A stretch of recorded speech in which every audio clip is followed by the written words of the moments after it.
Hi, welcome to the Bible Forum. I'm Warren Sprouse. This is Sunday night. It's the last Sunday in September.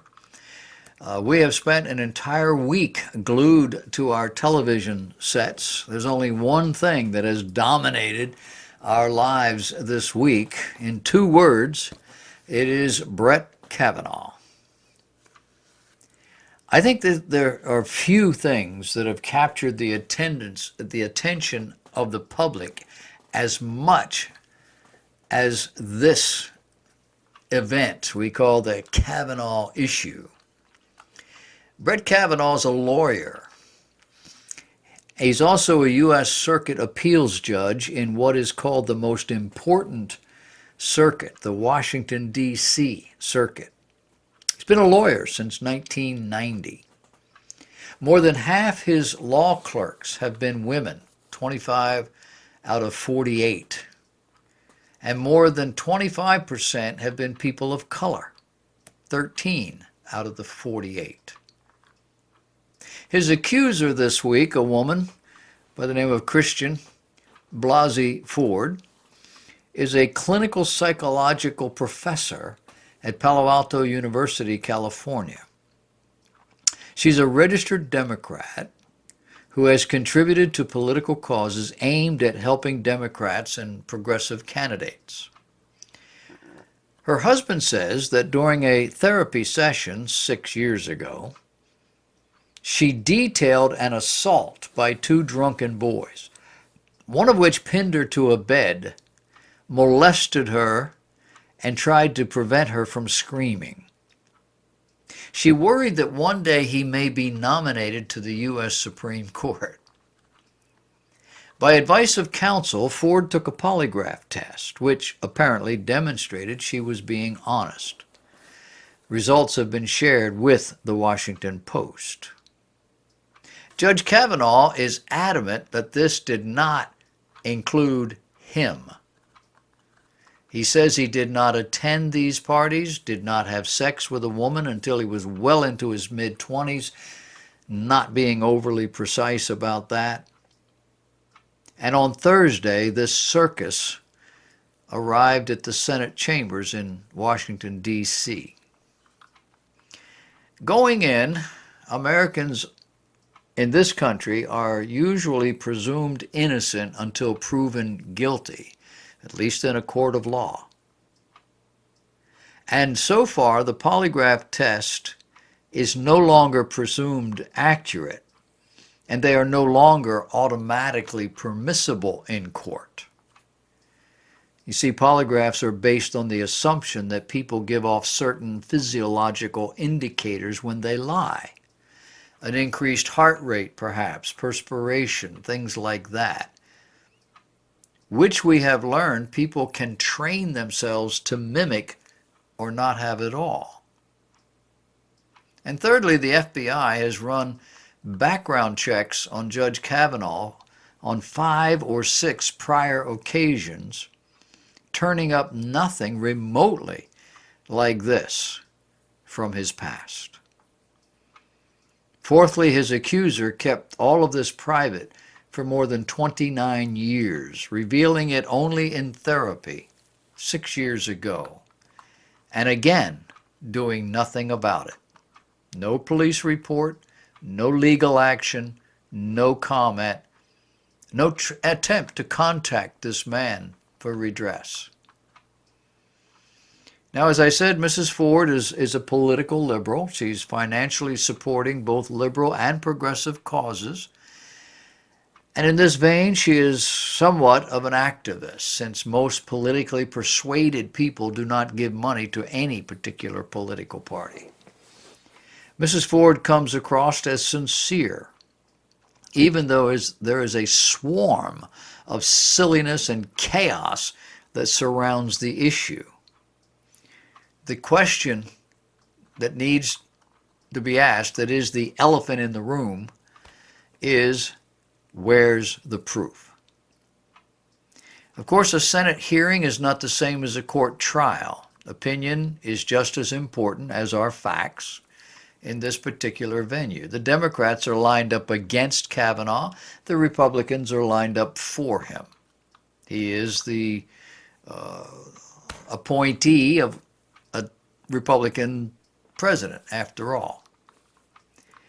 Democrats appear willing to destroy this man's reputation and damage his ability to find work. You see, if he is judged guilty, he can no longer be a sitting judge at any level. And he is now a sitting judge at a very high and important level. In the end, Rachel Mitchell,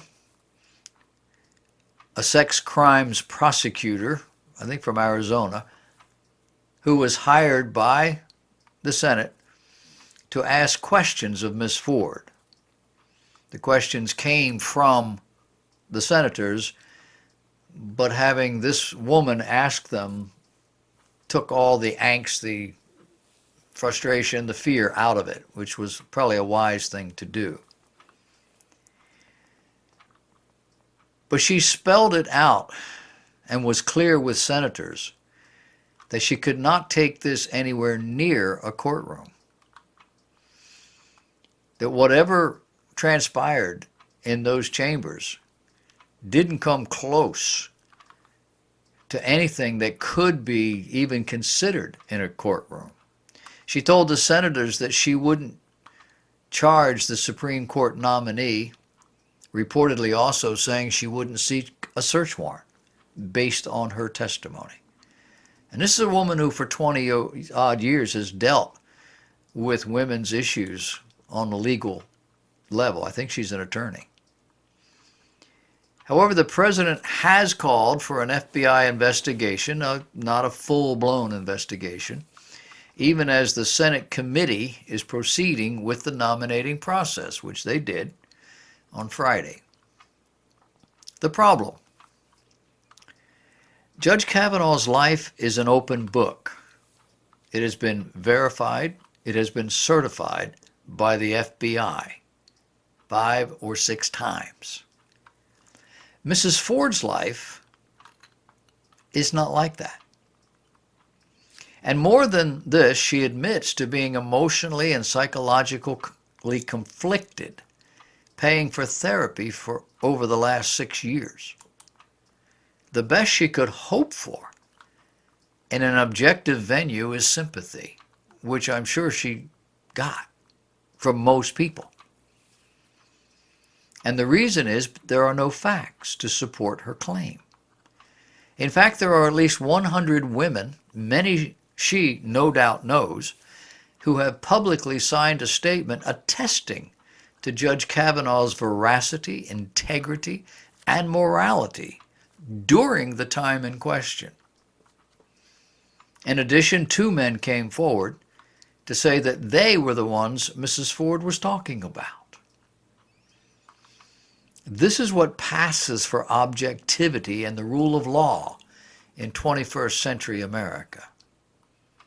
That overtly conservative senators have voted for overtly liberal Supreme Court judges in the past, voting on their qualifications, not their politics, apparently will no longer be the case, at least from liberal senators. And rest assured, the conservative senators will think twice before they are so easily led. That conservative office holders and employees of the government tend to follow the rule of law, regardless of their opinions, may be something we won't see going forward. You cannot play fair with a bully without losing the fight every time. In national politics, the fight is very often for your survival. In his defense, Judge Kavanaugh pointed out how all this has impacted his family. We have no idea.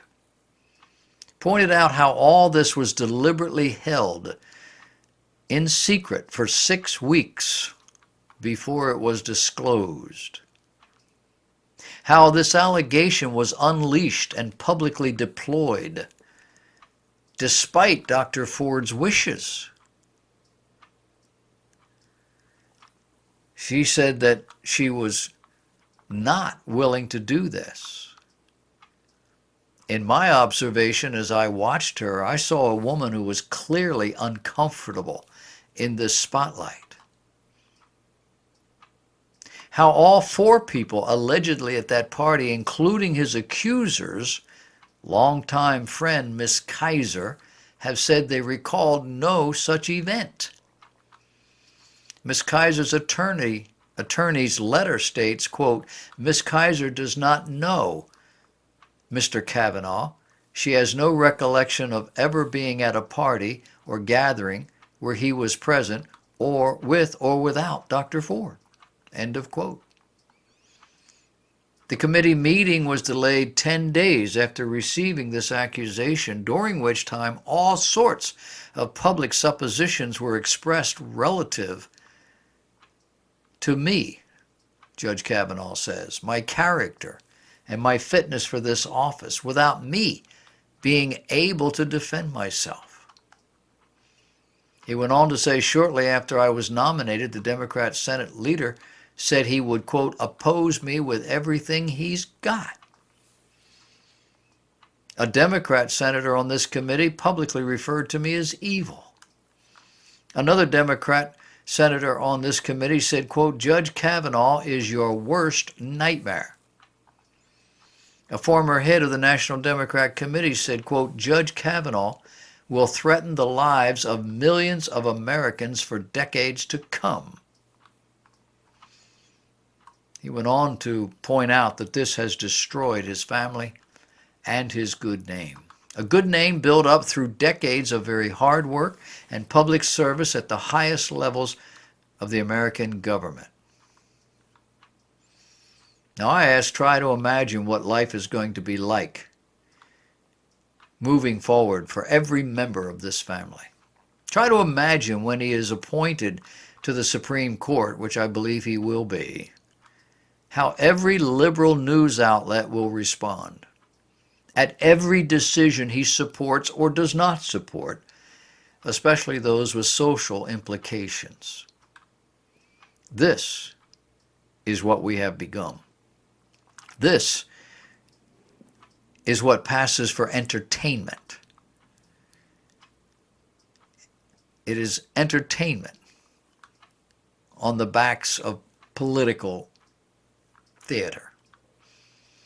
From the glamour of the mystique of the big screen to the in-home entertainment of TV, to the innovation of talk shows, to the glorification of rock singers and bands, to the deliberate pounding of the ultra-liberal social agenda, to street demonstrations against anything moral, godly, or decent, to the destruction of a good man and his family. For what? So that people can continue